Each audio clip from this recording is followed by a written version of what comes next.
Let's just jump right into this explainer.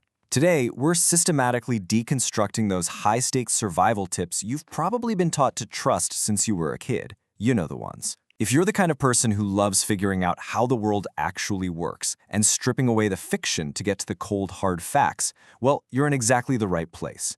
We're about to take a pretty fascinating and honestly, potentially life-saving journey through myths that basically masquerade as common sense. So think about this for a second. What if your survival knowledge is actually deadly? Seriously, we all carry around this mental toolkit of what to do in an emergency, right?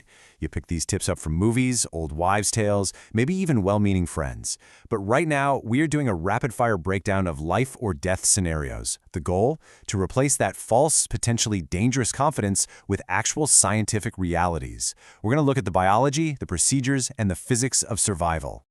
Okay, first up, biological blenders, the alcohol myth.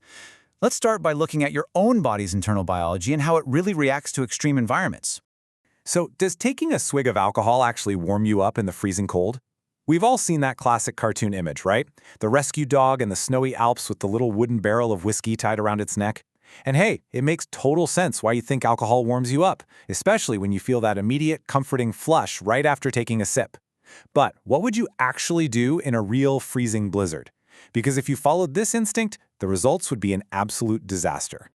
Here's the thing. Your body is basically pulling a dangerous bait and switch on you.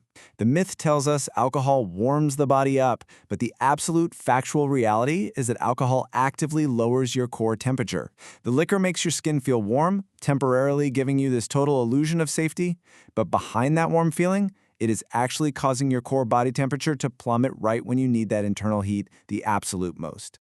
Let's break down exactly why this happens. The biological reality here is that alcohol causes your blood vessels to dilate. That means blood rushes away from your warm center and straight out to the skin's surface. That's that flush you feel. But in freezing air, that surface heat is rapidly pulled away from your vital organs and just lost to the environment. Your core temperature drops dangerously fast. By drinking alcohol in the cold, you are quite literally betraying your vital organs. Following this common survival instinct will actively accelerate freezing. Definitely not what you want. Moving on to Section 2, Procedural Pitfalls, the Missing Person Protocol. Let's examine a massive systemic myth about exactly what to do when someone vanishes.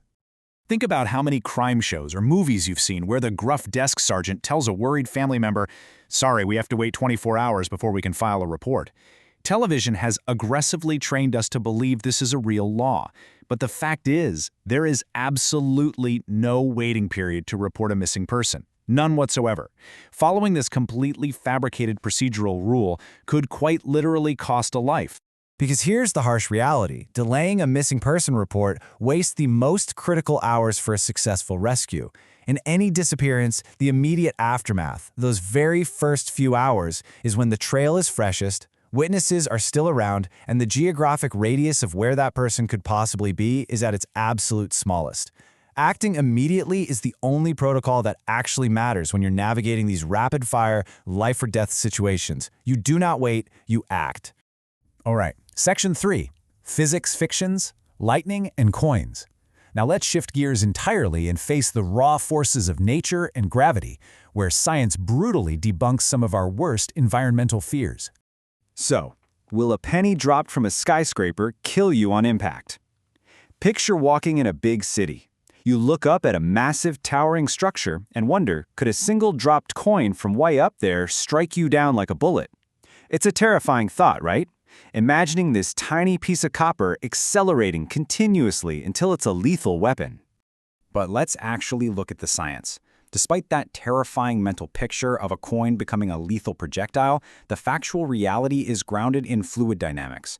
The physics of terminal velocity dictate that as the penny falls, air resistance pushes back up against it. And because a penny is flat and relatively light, that air resistance quickly balances out the downward pull of gravity. So the penny actually stops accelerating at a relatively low speed. Now, don't get me wrong, it will certainly sting if it hits you, and it might completely ruin your afternoon with a bump on the head, but it is absolutely not lethal. Gravity is powerful for sure, but atmospheric resistance is the real unsung hero here. Now let's move to another environmental myth and see how this one builds a completely deadly sense of security. Is it safe to assume lightning never strikes the same place twice? You hear this all the time, right? Usually it's used as a metaphor to say bad luck won't repeat itself. But people actually apply this to real, massive thunderstorms, thinking a spot that just got hit is suddenly some kind of safe zone. Well, there is exactly zero truth to the idea that lightning never strikes the same place twice. Literally zero. In fact, relying on this claim is objectively, statistically false. You see, lightning isn't keeping a checklist of where it has already been. It is just a massive discharge of atmospheric electricity, and it is simply seeking the quickest path of least resistance to the ground. And because of that, lightning is drawn to tall, isolated structures repeatedly. Take the Empire State Building, for example. That building is struck dozens of times every single year. Sometimes it even gets struck multiple times in the exact same storm. The statistical probability actually favors multiple strikes on optimal targets. So trusting the myth that a spot is safe just because it was already hit, that is a terribly deadly gamble with raw electricity. Which brings us to Section 4, the reframe, the true science of resilience. If our common knowledge, the stuff we all just casually accept is true, is actually full of fatal fallacies, what can we actually trust when our lives are on the line? We really have to replace these deadly fallacies with the true science of human resilience. True resilience is the scientifically grounded biological and physical capacity to survive. It means relying strictly on factual realities rather than anecdotal myths. It means understanding that your core temperature dictates your survival in the cold, not some fleeting feeling on your skin. It means knowing that immediate action saves missing people, not waiting for arbitrary Hollywood deadlines. Ultimately, we have to ground our actions in verified science. As we wrap up this explainer, seeing how easily these well-known survival rules just completely fall apart under the microscope of actual science really forces us to ask a much larger question. What other everyday facts are you blindly trusting with your life? Keep questioning, keep learning, and never stop replacing those comfortable myths with the beautiful, life-saving reality of science.